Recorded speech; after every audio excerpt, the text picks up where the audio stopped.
the hedonistic imperative, the idea that we should all be working toward maximum joy and maximum happiness at all times. You know, it's hard not to like the idea that we should be maximizing joy and happiness. It's a feel-good concept and theme, and you know, if you compare that to most of what people seem to be involved in, you know, maximizing their personal wealth and accumulation of goods, or maximizing their social status, compared to those things, seeking joy seems like a pretty damn good idea. When I think more deeply about it, I'm not sure that joy as the sole overarching goal is really the best way to look at things. When I tried to spell out in my book, A Cosmist Manifesto, what we should think of as the highest level goals to be aspiring to in our lives as we extend even beyond the human level and become potentially transhuman superminds, the highest level goals that we should be aspiring toward. What I came up with and wrote about in here a bit was the three goals of joy, growth, and choice. So in that sense, the hedonistic imperative of maximize joy is one of three imperatives to be balanced. One is maximize joy, two is grow new, exciting patterns. So just develop new forms and structures and dynamics. Choice, the third imperative that I added there, really has to do with the maintenance of individual minds.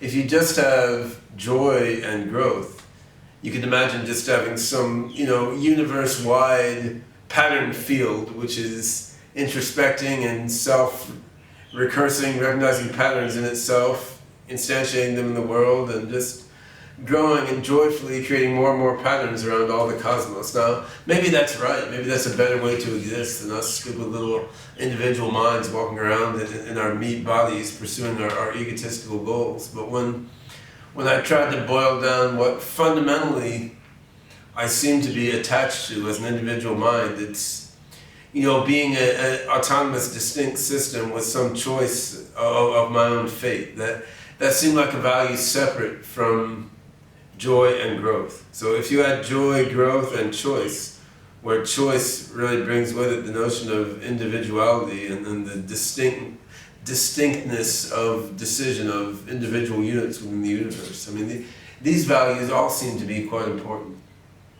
Isolating just joy, I worry that, okay, what if some future AGI mad scientist figures out a way to turn the universe into one giant, ongoing, self-reinforcing orgasm? So it's just, for all infinity, until the last joyous orgasm of the big crunch, which is experienced with the maximum possible orgasmic bliss. Now, that would be kind of cool. I mean, I can't say I would regret participating in that at the time, since I would just be part of the universe-wide orgasm at that point.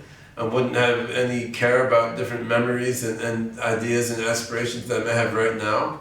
But from my perspective right now, that would in a way seem like a disappointing outcome. It's very blissful and joyous, but somehow too simple. You then get into various philosophical issues that I don't really know how to address, like, is that even possible to have an undifferentiated massive orgasm occupying the entire universe? Or is some level of growth and choice and refinement and differentiation of pattern, is that actually necessary to maximize the amount of joy that's going on in the universe? And I don't know the answer to that. Nobody knows the answer to that right now.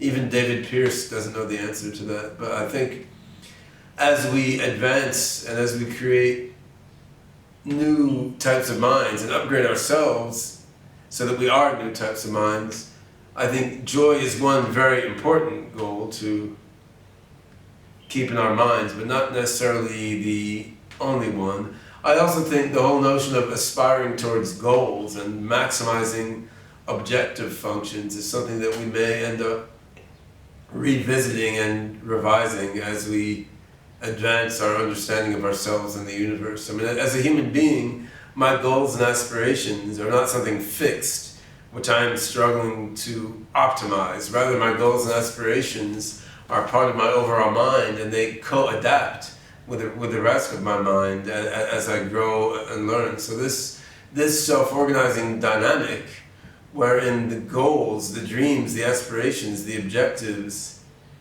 evolve in a coupled way with the mind and the system that is trying to achieve these objectives.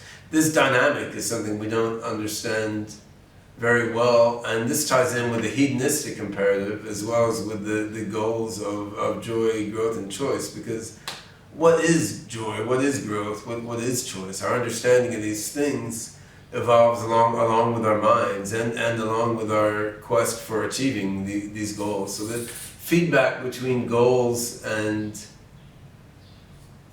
goal achievement is something that is going to need a lot of attention as we move forward, and it's something that I don't think our science of intelligence, economics, physics, or anything else deals with especially well now. Even looking in economics, we maximize utility. What is utility? Utility is a sterile approximation, and people are trying to achieve all sorts of different things during their lives, which may shift according to their phase of life. There really is no utility number that you could put a finger on that actually describes what people do. And then in physics, we have formulations of least action, maximum entropy production, and so forth, which are very interesting and which drive us a long way. But I have a feeling once we understand the coupling of mind and matter better, we might come up with a better way of looking at things than all these optimality principles, which is a hard conclusion for me to come to. I mean, I did my PhD on global optimization methods. Well, I think humanity is a strange combination of factors, and the human mind and brain have some contradictions embedded in them, which makes it difficult for humans to be truly fully fulfilled in our current form. And actually it's hard to tell of all the factors standing in the way of true human fulfillment, which of these are biological and are really just wired into our brains and our body, and which of these are more cultural and have just come about due to our patterns of interaction with each other in the way that cultures on Earth happen to have evolved. On the biological level, you can look back at the twin forces of individual and group selection in evolutionary biology, and you can see that individual selection drives us to be selfish and to want more for ourselves and then our offspring. Group selection pushes us to want the best for our group, for our tribe, right?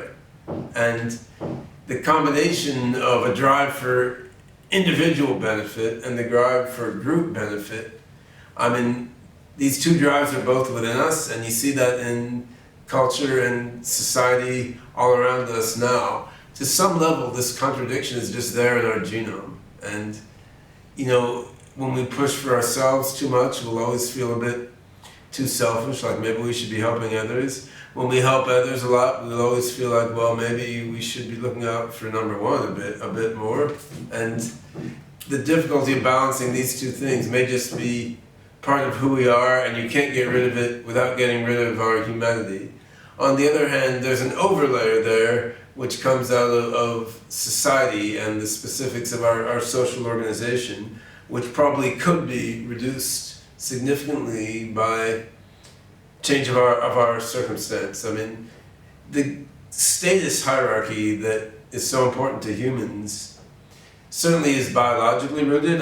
Chimpanzees have a status hierarchy as well, but yet we have developed the status hierarchy into something more complex and thoroughgoing and perverse than it probably needs to be just to gratify our biology. And this ties in with the fact that we still live in the era of scarcity instead of what Peter Diamandis and others have called the era of abundance.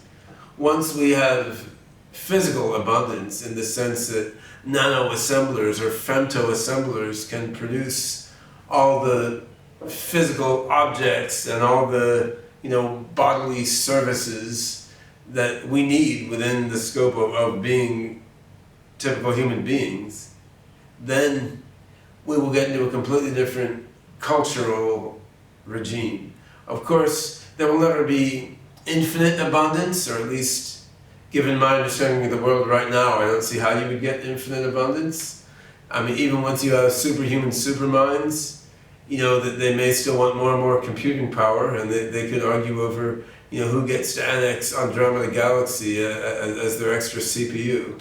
But within the scope of being human, there is diminishing returns that you're going to see from getting more and more stuff and more computing power and more services. So I think at a certain point, assuming there still are humans in the fantastic future, humans will be living in an era of abundance in which pretty much whatever you want to gratify your human needs and wants, you can produce by programming a molecular assembler or a femto assembler or whatever it is. And you know, if you want some other experience, you can go into some virtual reality with 3, 4, 5, 6, or 7 dimensions and gratify whatever need you may have had. Once you're in that level, a lot of the conflicts, a lot of the status and resource-oriented issues, a lot of the neuroses that we have in modern society will become irrelevant, and I think you will see a regime of tremendously enhanced joy relative to what humans currently experience. Whether you'll reduce all the tension and all the conflict utterly, I would say you probably never will, given that humans are still humans. I mean, you know, being a human, you may not want to just play with the video game characters that are, you know, dumb AIs. You may want to have other humans playing in your simulation with you. Then you've got to convince the other humans to come play with you instead of play with someone else. So then there may be someone you have a crush on and you want them to play in your game, but someone else wants them to play in their game. And I mean, I think as long as we're human, we're still going to have some tension related to individual versus group and everything that comes with that, which will mean we will not be maximally hedonic beings, but yet we can come a lot closer than we are now, and exploring, you know, how much joy can you have and remain human it's a very interesting quest to have, much more interesting than the quest to secure more land or more gold than the next guy, or to see how many Rolex watches you could buy to impress you know, women wearing Louis Vuitton purses or something. So I think there are frontiers to be explored. There are fundamental contradictions and tensions in human nature to be pushed against, and it will be interesting to get to that level. It will also be interesting to see, you know, what is it exactly in human nature that we could adjust to make ourselves even more joyful than a human can be. So let's say we get rid of scarcity, we get rid of all the unnecessary aspects of human society and culture that are holding us back from maximizing our joy, our growth, and our choice, and everything else we want. We then push against some fundamental limits in human nature. Like, beyond here, we just can't grow any better. We can't experience joy anymore. We can't, you know, we can't manifest our feeling of free will any better.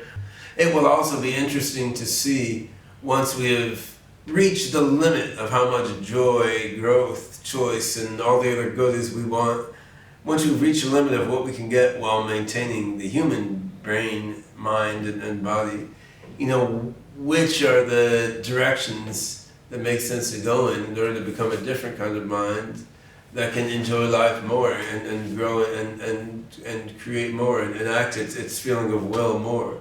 Will it push us inevitably in the direction of a Borg mind? I mean, that's one possibility. I mean, one resolution of the tension of individual versus group is fuck the individual and, you know, embrace the group more and more fully. I mean, if it's going to be one direction or the other, it has to be that one, right? I mean, becoming a more egocentric, well-delimited individuals is not going to be the path to greater joy, growth, and choice. Becoming more cross-connected and more mind-plexed with other minds, that could be the right direction to go in, meaning that you'll have some humans who remain in a legacy human architecture and have a certain limit of what they can experience and how good their experience can be.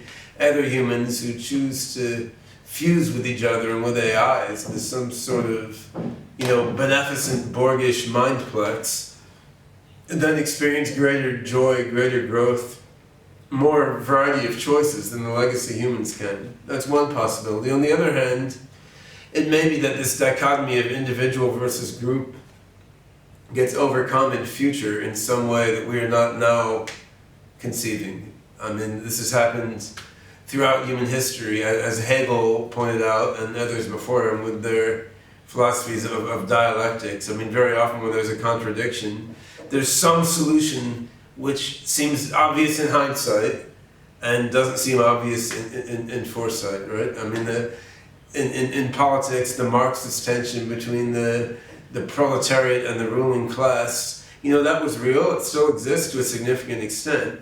On the other hand, the middle class emerged, which Marx didn't really foresee.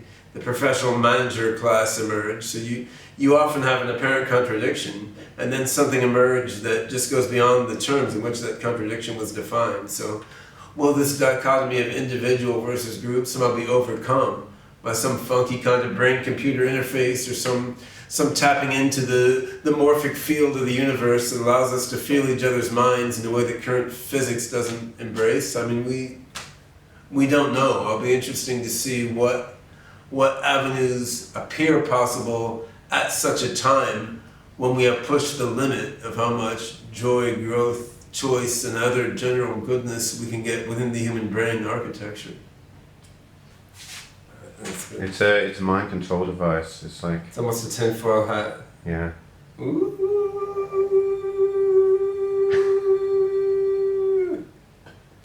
Oh, Pumpkin like that. Pumpkin! Pumpkin, do you want to wear a mind control device?